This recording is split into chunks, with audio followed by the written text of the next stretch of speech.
All right, welcome back to the class. In today's video, we are going to be looking at the date, the day, the month, and of course the year function.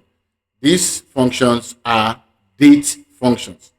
So now let's start with the day. The day function will extract the day value from a date, while the month function extracts the month value from a date, and of course the year function extracts the year value from your date.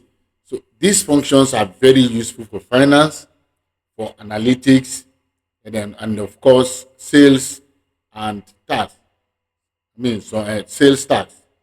Now the syntax is day, the serial number, and then of course it extracts your value. If you put equals month, the serial number, of course it extracts your value, and if you put year, serial number, it will also extract your value. So the key features here is that these functions return responses in values from the date. So now let's go into the Excel worksheet and see how this can be done. Now,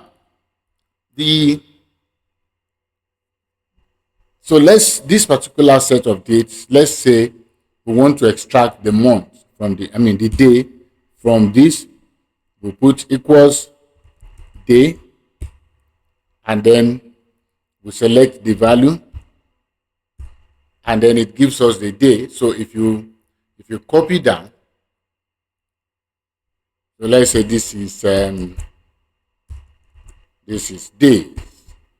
So if you copy down, you have the day value for all the transactions.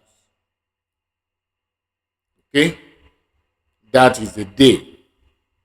So I can move this to this place. And then now let's say we have the month value. We say equals month.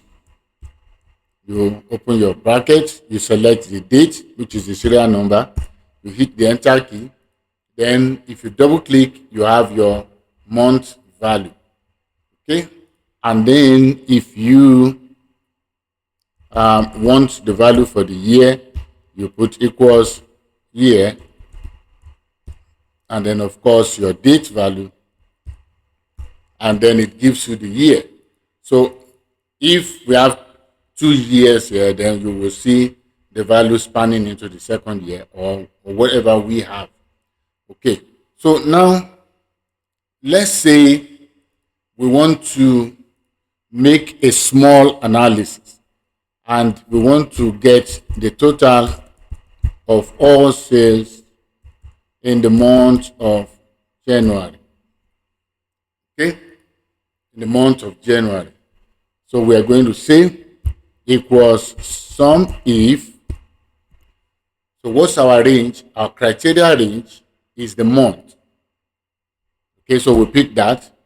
Then our criteria is 1, because 1 is the value that represents the first month, which is January.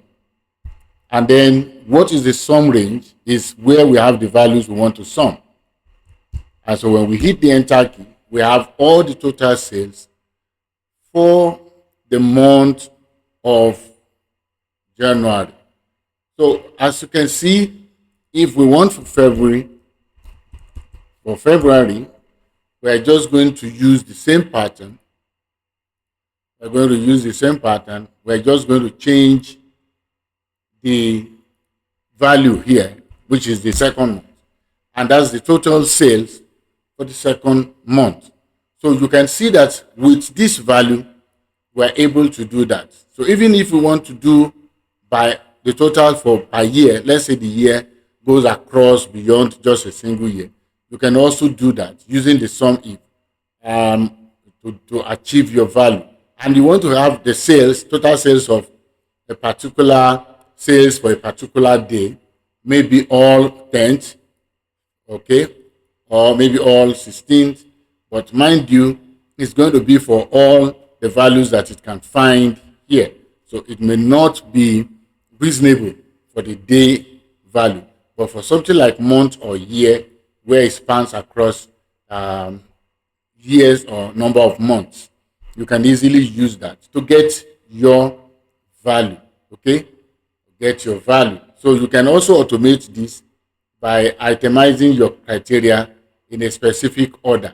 So with that, you can represent each of these months with value in another column, and then that will allow you to drag your formula downward and get for all the months. Okay, so that's one of the advantages, but there are quite a lot, but that's what we can cover in this session. So see you in another session when we'll be looking at another beautiful function. Bye for now.